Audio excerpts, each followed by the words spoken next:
আসসালামু আলাইকুম ওরহমতুল্লাহি ওবারাকাতুহু। বন্ধুরা, আসলে অনেক ভাই কমেন্টসে বলে যে ভাই কিছু ফ্রি বোর্ডের ছবি তোলা এবং বিষয়গুলো বুঝাই দিতে। তো যেহেতু ফ্রি বোর্ডের সিস্টেমটা হলো ভাই, এখানে কিন্তু সব মালামালি আছে, সব ধরনের মালামালি আছে এখানে। হ্যাঁ, তো সব ধরনের মালামাল তো কিভাবে কি কাজ করে কিছু আমি আপনাদেরকে দেখানোর জন্য বলতেছি এবং কিছু বোঝানোর জন্য আপনাদেরকে বলতেছি। আপনারা বুঝবেন, দেখবেন,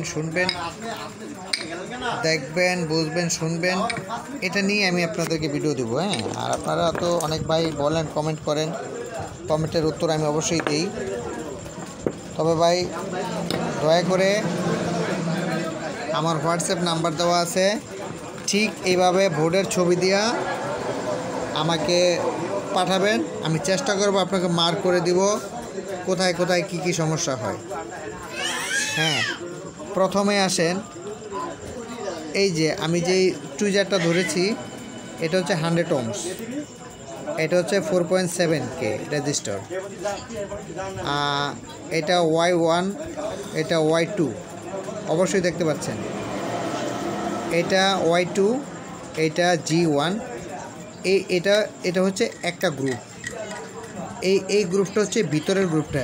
এই গ্রুপটা হচ্ছে এই যে ভিতরের, এই গ্রুপটা হচ্ছে ভিতরের। এখানে স্টেপ দুটা। আর এই যে স্টেপটা আপনারা দেখতেছেন,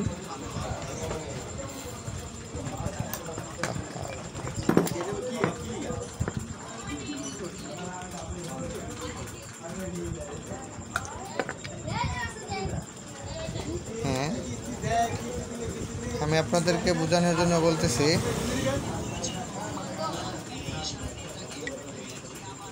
এই যে এখান থেকে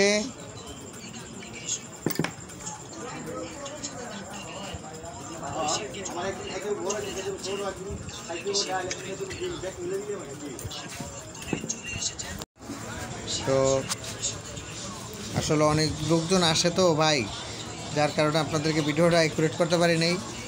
আর সুমন, তুই একটু যাবি আন্তিকা? এই সুমন, তুই এখান থেকে একটু যা। আরে গাদারাম। হ্যাঁ, এই যে ডায়োডটি দেখতেছেন, আমি টুইজারটা ধরলাম। এই ডায়োডটা হচ্ছে M7।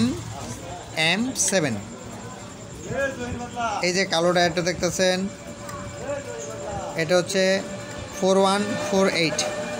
এটা জিনা ডায়োডও কাজ করে, এটাও কাজ করে 4148। এই যে এখানে দেখতেছেন, এটা 1K রেজিস্টর। এখানে দেখতেছেন 4.7K, এখানে দেখতেছেন 100 ohms। তো দেখানোর উদ্দেশ্য লাগে এই, যখনই একটা বোর্ডে মানে একটা গ্রুপে যখন ডিস্টার্ব হয়, এই পাশের মসফেটগুলো কেটে যায়, তখন আপনার এই যে এখানে এই যে G1টা, এই যে ধরেন, এই যে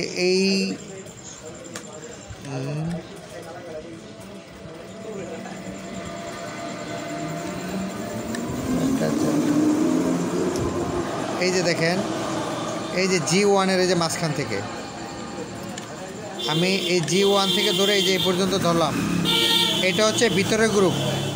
আর G1 থেকে এই G1 পর্যন্ত এটা বাহিরের গ্রুপ। এই বাহির, এটা ভিতর। হ্যাঁ,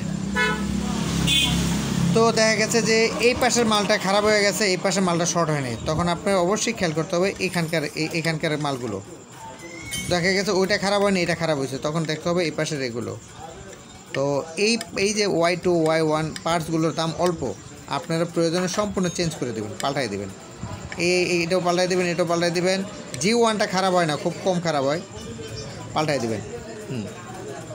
আসেন, আপনার অনেক সময় অনেকেই বলে যে ভাই আমাদের লোড নেয় না কেন।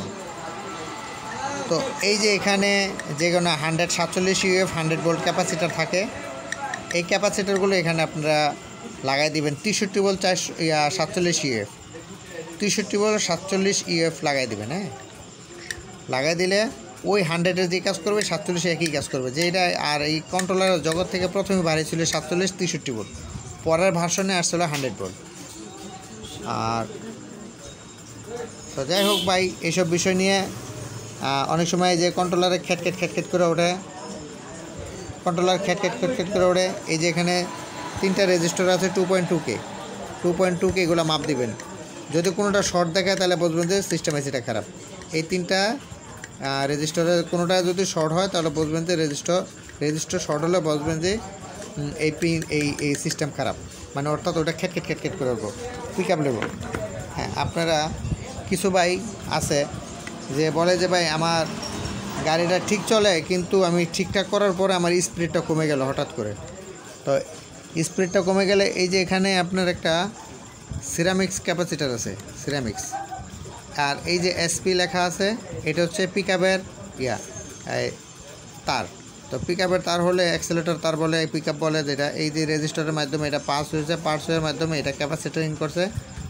যদি স্পিড আপনার কমে যায় তাহলে আপনি এখানে এই পিনটাকে আপনি শর্ট করে দেখতে পারেন, আর তারপরে আবার এই পিনটাকে শর্ট করে দেখতে পারেন, শর্ট করে পিক আপ দিয়ে দেখতে পারেন। পরে যদি দেখা গেছে কোনোভাবে কাজ না হয়, তা এই তারটা খুলে এখানে অথবা এখানে আপনারা লাগাই দিতে পারেন। আরেকটা বিষয়, অনেক সময় দেখবেন যে আইসি ঠিক মতনই চলে, এই ইন্ডিকেটার সুন্দর চলতেছে, মানে পিক আপ নিচ্ছে না।